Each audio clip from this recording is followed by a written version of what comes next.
Bonjour à tous, ça fait longtemps, j'espère que vous allez bien. Aujourd'hui, je vous propose une petite vidéo pour réunir tout ce dont vous avez besoin pour commencer les amigurumi. Alors, un amigurumi, qu'est-ce que c'est? C'est un petit animal, une petite peluche réalisée au crochet. Donc là, je vous montre la dernière réalisée. Donc, on m'a posé la question récemment, que faut-il acheter si on veut commencer à s'y mettre? Et je vous ferai une autre vidéo pour les points, les techniques à maîtriser pour commencer juste après. Alors, pour commencer, déjà, il vous faut, pour faire du crochet, il faut décrocher. Donc, moi, quand je me suis équipée une première fois, j'ai acheté un lot tout prêt avec une petite trousse. C'est celle-ci. Bon, elle a vécu. Sur un site de commande en ligne avec un grand sourire. Et ensuite, pour le confort, j'en ai acheté des plus qualitatifs sur le site de Rascol, qui est un fournisseur en loisirs créatifs. Donc là, c'est la marque Clover. Donc la particularité, c'est qu'ils sont plats plutôt que ronds.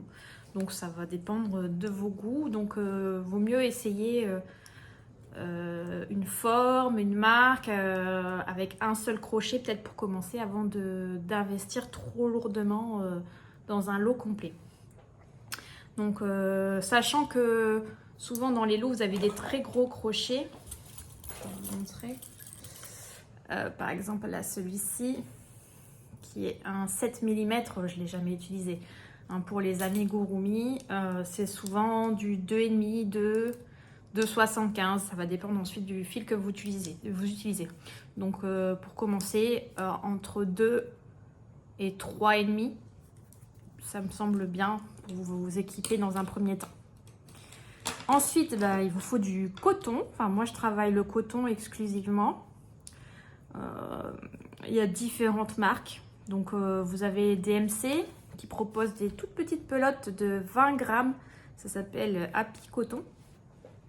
Et qui vous propose aussi des pelotes de 50 grammes. Bon, là, c'est la marque Baby Coton, pardon. Si vous faites un amigurumi comme le mien, par exemple, pour la couleur majoritaire, là, il vaut mieux acheter tout de suite un 50 grammes. J'ai utilisé un 50 grammes complet. Si vous achetez des petits, il vous en faudra au moins 3 pour le faire. Ça, il faut le savoir si vous achetez que des petits. Pour les couleurs minoritaires, voilà, des petits suffisent. 20 grammes, c'est largement suffisant pour là, les couleurs que j'ai utilisées. Mais voilà, pour la couleur majoritaire, 50 grammes. Donc, vous avez différentes tailles. Donc là, il recommande un crochet 3 mm. Donc, souvent, vous avez les tailles d'aiguilles ici. Ça, c'est pour le tricot. C'est une aiguille à tricoter ici. Le crochet, il est symbolisé ici. Donc, il vous conseille un 3 mm. Sachant que pour un amigurumi, je vous conseille de toujours prendre une demi-taille en dessous pour avoir des mailles bien serrées, pour pas que le rembourrage passe au travers de vos mailles. Donc là, en l'occurrence, le Happy Coton, vous pouvez le crocheter en 2,5. Après, il y a d'autres fournisseurs. Vous achetez la marque que vous voulez, mais c'est mieux quand même le 100% coton. Après, chacun ses goûts. J'aime bien aussi la marque Chips. Alors, ils ont deux tailles de fil. Il y a le Calista qui est plus gros. Donc ça va... sur ma dernière vidéo, on voit que j'ai fait un lapin. C'est avec celle-ci. Donc ça vous permet, si vous prenez du fil plus gros, forcément, votre amigurumi, il sera plus grand. Plus vous prenez petit, plus il sera petit.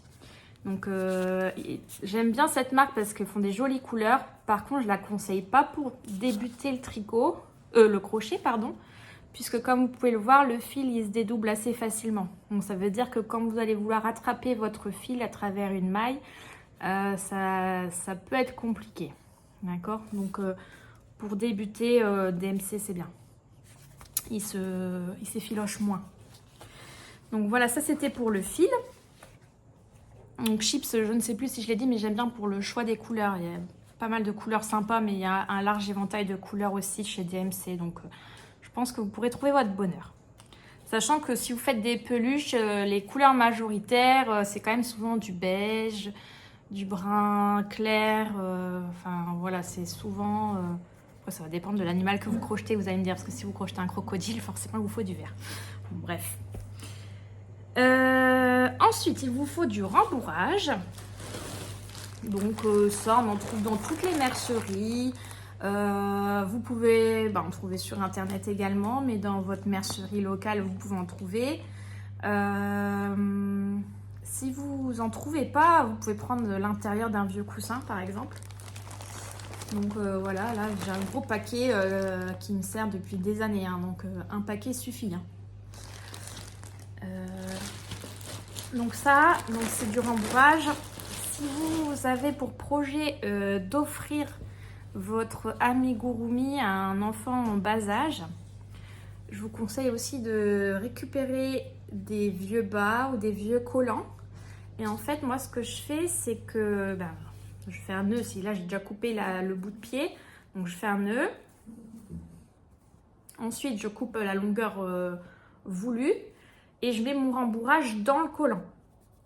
Ça évite que mon rembourrage ressorte. Parce que si vous mettez rien, ça peut toujours ressortir. Donc si c'est pour un enfant en bas âge, même si c'est pas recommandé de mettre des choses dans leur lit, au moins vous avez cet inconvénient-là en moins. Vous n'avez pas le rembourrage qui ressort entre vos mailles. Surtout si quand vous commencez, elles sont pas bien serrées, ça peut ressortir facilement. Donc là, voilà, j'ai mis du collant partout. Donc normalement, il n'y a rien qui ressort. Donc ça. Ensuite, pour les petits personnages, bien évidemment, il vous faut aussi des yeux de sécurité. Donc c'est des yeux en plastique. Donc yeux de sécurité, pourquoi? Pour que l'enfant ne puisse pas l'enlever. Alors ça se présente... Je n'ai pas pensé ouvrir ma boîte avant. Et j'ai mis du scotch parce que l'ouverture est cassée. Alors, un œil de sécurité. Donc, vous avez la partie de l'œil qu'on voit à l'extérieur. Et vous avez un petit embout complémentaire en plastique qui se met à l'intérieur. Donc, vous passez, ce que je vous conseille en général, c'est de placer votre œil sur votre amigurumi. Vous placez les deux pour voir s'ils sont assez espacés, s'ils sont bien alignés. Et une fois que vous êtes satisfait de leur placement, et vous placez l'embout de sécurité derrière. Donc il vient se clipser comme ceci. Après, il faut appuyer fort, hein, juste entendre des clics pour être sûr qu'il ne puisse pas se détacher. Donc voilà. Et bon, moi, ça fait longtemps que je les ai. Donc à l'époque, il n'y avait que des tout noirs, mais maintenant ils en font avec une pupille et une iris d'une autre couleur. Donc vous pouvez trouver votre bonheur dans les yeux. Après, si vous êtes inquiet pour la sécurité des jeunes enfants à qui vous pouvez l'offrir, vous pouvez aussi broder les yeux. Voilà, donc là au moins il n'y a pas d'objet en plastique, ou si vous n'aimez pas le plastique. Voilà, donc vous pouvez aussi broder. Je l'ai déjà fait aussi, c'est très joli. Autre solution possible. Comme je viens de le montrer, on va rester dessus.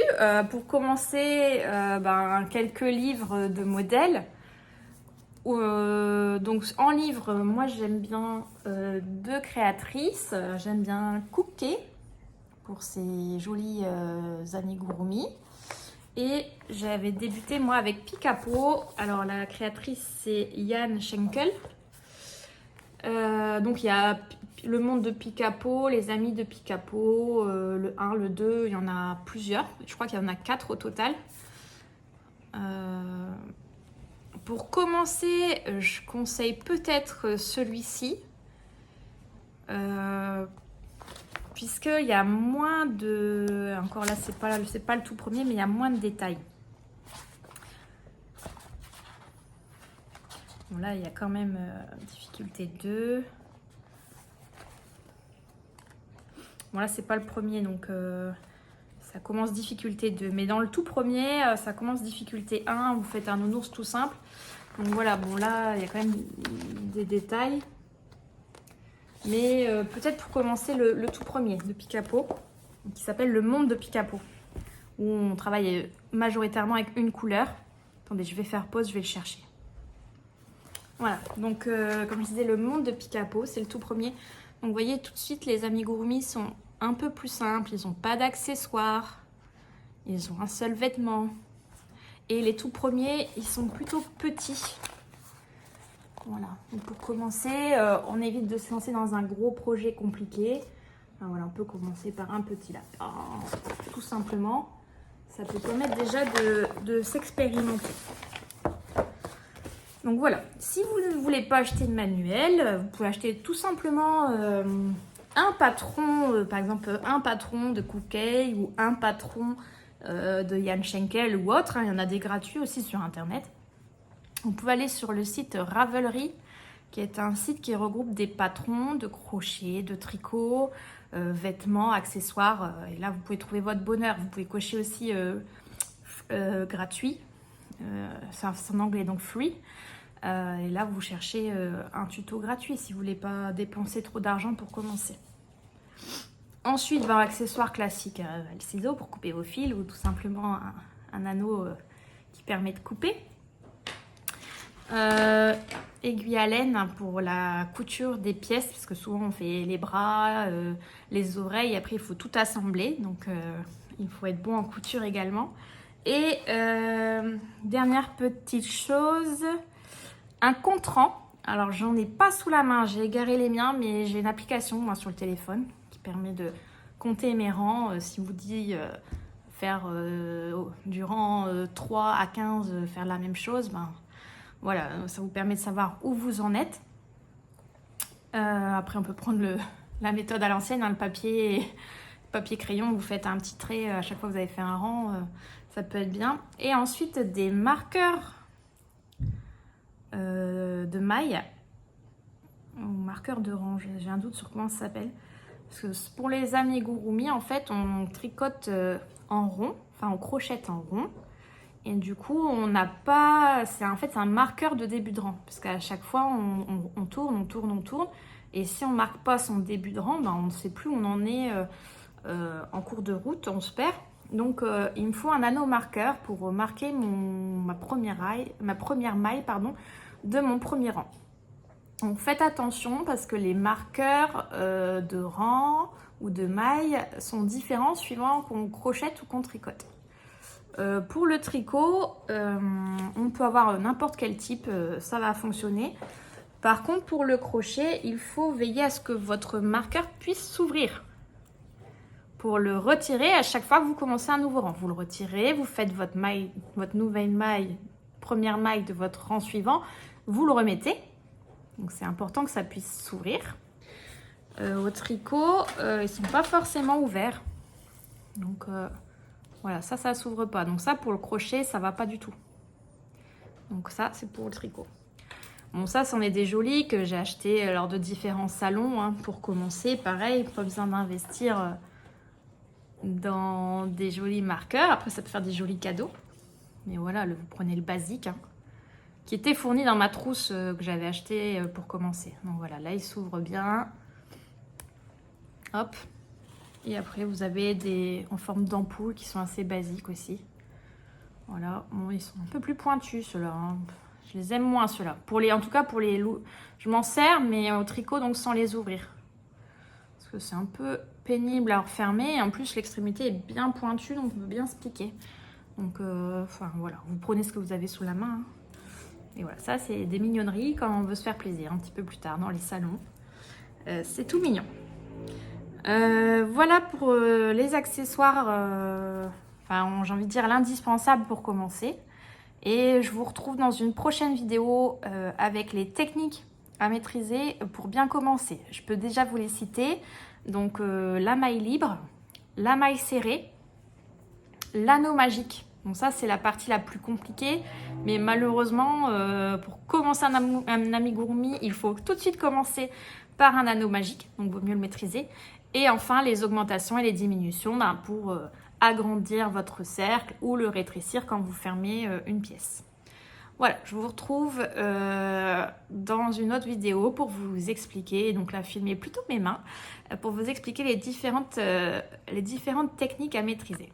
J'espère que ça vous sera utile. N'hésitez pas à liker ma vidéo si ça vous a semblé utile ou à laisser des commentaires pour poser vos questions ou autre chose que j'aurais pu ajouter, ou si vous voulez un thème pour une prochaine vidéo, n'hésitez pas. À ciao!